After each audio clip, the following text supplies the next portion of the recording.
Hey everybody, my name's Mariano. I'm here with Untamed Dog Training. What's up guys, my name is Brent LaBrada. I'm here with CANIS Training. This is going to be fun. We want to talk about the difference between a good dog and a trained dog, and I'm excited to get your thoughts in particular, so let's get this going. Let's do it. In your words, what is a good dog, or what makes a dog a good dog?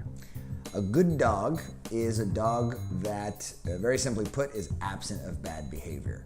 And what most people consider bad behavior is a dog who's being annoying, a dog who's being destructive, or a dog who is being aggressive. And literally your dog can do everything else under the sun, and your dog, in your eyes, is a good dog. Okay, so tell me the difference now between a trained dog. What's the difference? Well, a trained dog is a little bit different. A trained dog is a good dog who also knows what to do, when to do it, and who to do it for, and I think most importantly, knows how to feel. No, okay, give me an example. Okay, so yeah, that's usually the most confusing one, knowing how to feel.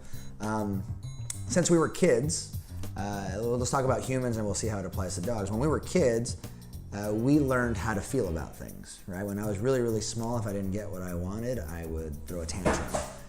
If I was upset about something, I would wear it on my sleeve. If I was, extremely happy and energetic, I would be relatively hyperactive and annoying, right?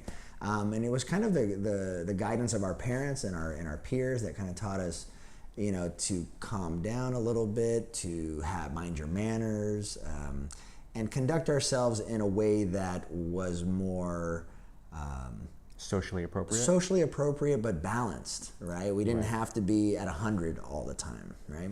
And so a lot of times we see our dogs who, a lot of good dogs we see, they are usually somewhere from 0 to 100, right? They're very relaxed, and then all of a sudden they see something they really, really like, and they become annoying. Or they're really, really relaxed, they see something that they want really bad, and they destroy it.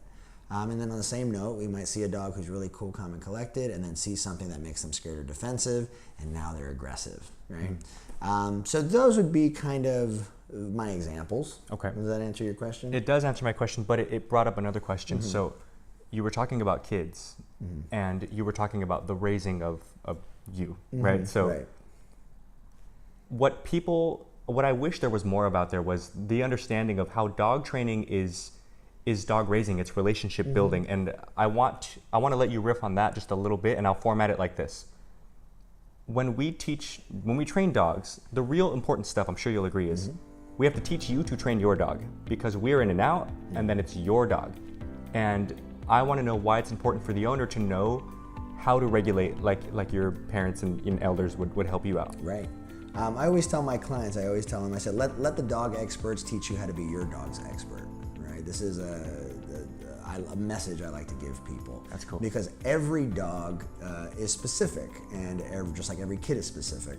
So we need to teach dog owners not only how to develop behaviors in their dog, but also understand their behavior specifically. Like, why does my dog chase the cat? Why does my dog bark at certain things? Why does my dog dig or steal my sandals? Or why does my dog whine when I'm in the restroom? Like, there's all these little things that we need to understand the whys before we can start treating them.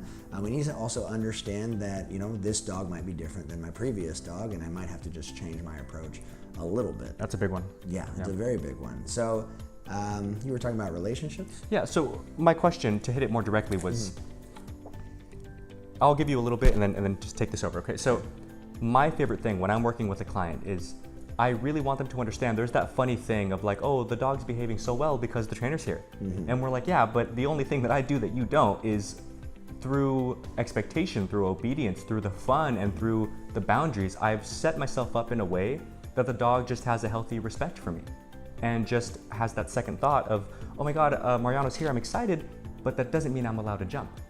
And it's just that little bit of consideration. Yeah. So, and I would say, I guess the point, like a word that's just stuck out in my head when I heard you giving that example was communication.